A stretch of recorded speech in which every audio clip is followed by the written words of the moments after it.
Hello friends, this video on diversity in living organisms part 12 is brought to you by examfear.com. No more fear from exam. So let us start with the first type, that is Thallophyta. So what is Thallophyta? So as I mentioned, in Thallophyta, there is no body differentiation. So let us look at this term Thallophyta. What can we infer from the term Thallophyta? The word thalli actually means undifferentiated. The word thalli means, so thalli means undifferentiated. And phyta means plants. So the plants which are undifferentiated are known as Thallophyta. They prefer mostly aquatic habitats. You will mostly see them in water. Example is green algae. So if you look at the green algae, even now if you go to some nearby pond or somewhere where you can see a layer of green algae, you can see that, are you able to see the roots of the algae? No. Do you see the stem? No. Do you see the leaves? No. It is just a green structure kind of a thing. So you do not distinctly see stem, root or leaves. So these kind of plants are known as thallophytes, where the plant body differentiation is actually missing. Correct? Okay. Now again note this point here, that the green algae falls under Plantae, the red algae and brown algae falls under the kingdom Protista, whereas the blue-green algae falls under the kingdom Monera, because each of them have different characteristics. Now these thallophytes have hidden reproductive system, and that is why they have been given a special name known as cryptogamy. What is cryptogamy? The word crypto means hidden, and the word gamy means to marry. So this is hidden and this is to marry. So since it is talking about reproductive system, so they have used the term gamy, because gamy means marriage, and marriage is all about when you can actually, it is the union of two different sexes and reproduction. Right? So the plants with hidden reproductive system are generally given a term called cryptogamy. So those plants are called cryptogamy. So thallophytes are cryptogamy because they have a hidden reproductive system. Now what do you mean by hidden reproductive system? It means that in these kind of plants, we do not have specific reproductive structures. Because if you think of it logically also, when the body differentiation itself is missing, when we don't even know where is the stem, where is the leaves, where is the root, then how will we know where are the reproductive structures? So the reproductive structures are hidden here, and that is why they are known as cryptogamy. So now the question is how reproduction takes place in these kind of plants. So here reproduction takes place by spores. I already mentioned about spores. Spores are nothing but they are small microscopic particles which are produced by the reproductive organs of the organism. So here also the reproductive organs will produce small particles called spores, and those spores will be carried by wind to some other places, and there again a new plant will rise up from those spores. They can also reproduce sexually. See, being cryptogamy doesn't mean that the reproductive structures are missing. It means that the reproductive structures are present, but they are hidden. We don't know where exactly the reproductive structures are.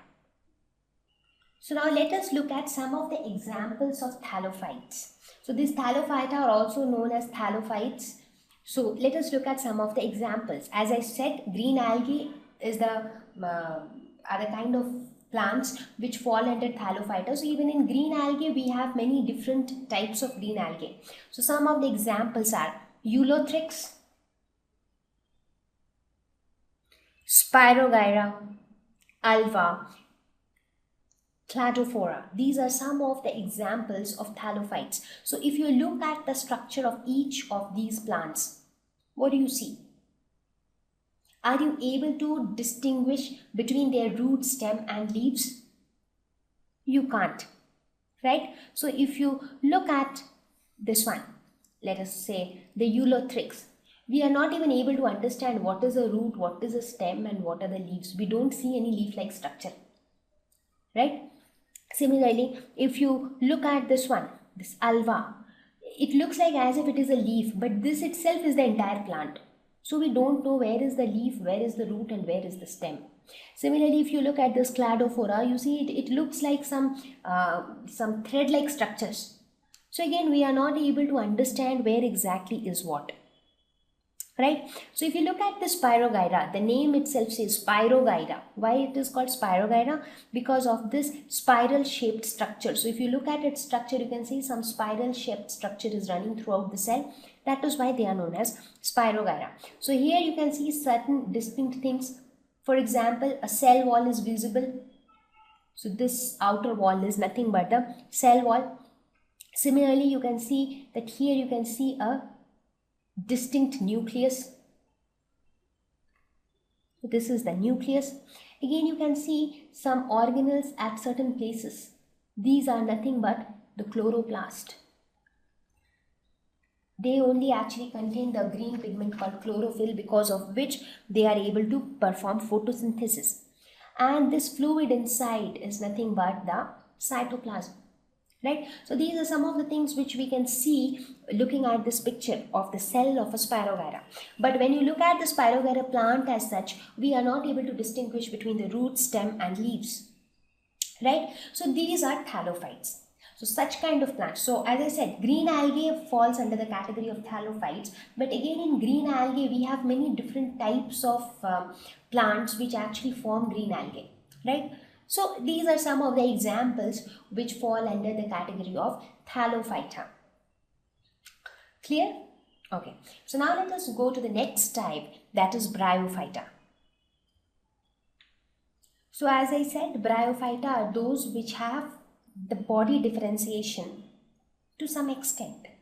So here the body differentiation exists. They have a stem and leaf-like structures. So at least it is better than the thallophytes, right? So at least they have a stem and they also have some leaf-like structures. So a little better than the thallophytes. So here you can see in this picture, they will look somewhat like this. So here at least we can see these leaves, and we can also see a long, thin stem-like structure, right?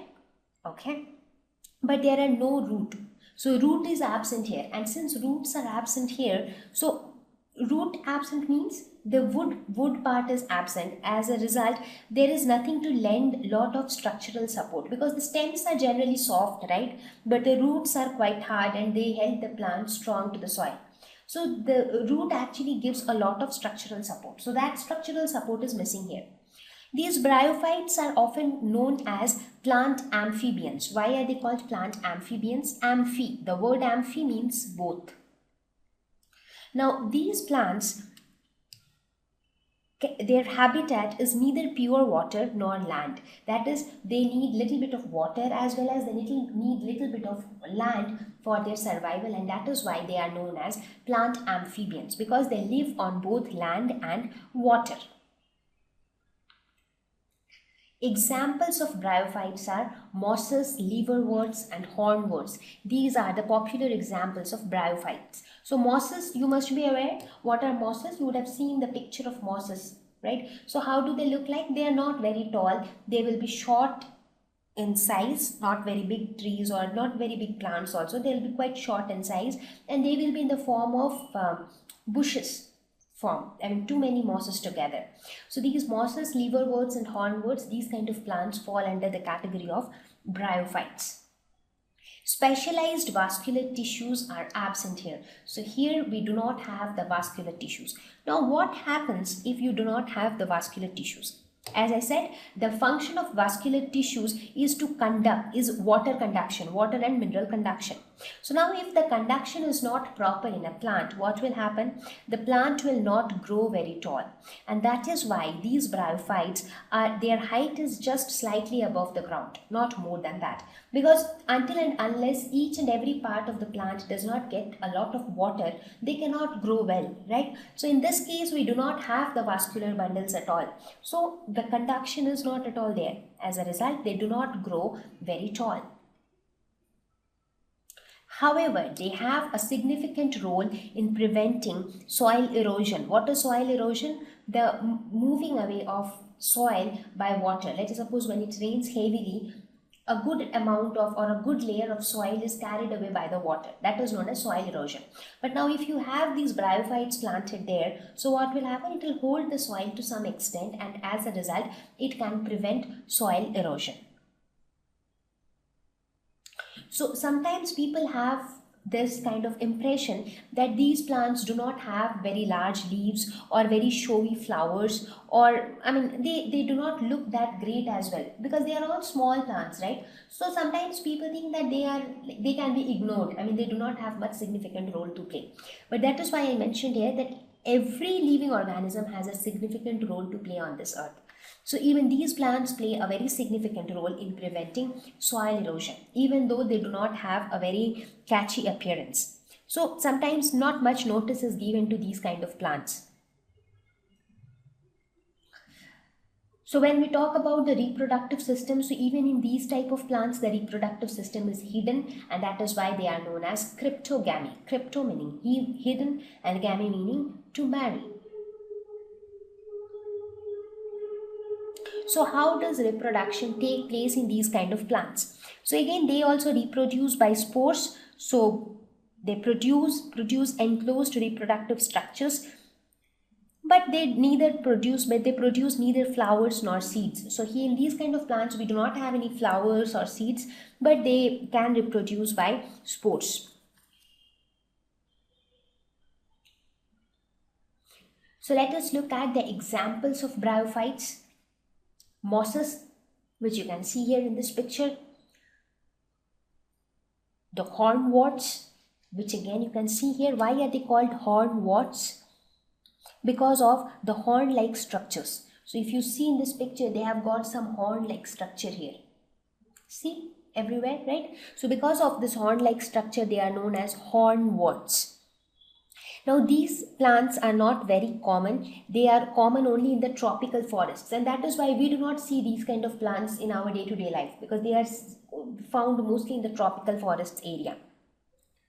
The liverworts again, the name itself says that they are named liverworts because of the similarity in their appearance with liver. So if you look at the pictures of these liverworts, you can see that the shape of the plants are such that they resemble the liver to some extent, and that is why they are known as liverworts. They are also small plants, and these plants are all spore producing plants. The hornworts also, they are spore producing plants. So these kind of plants fall under the category of bryophytes. So if you look at these plants, you can actually see the leaves here, right? In all of these you can actually see the leaves, and you can also see the stem.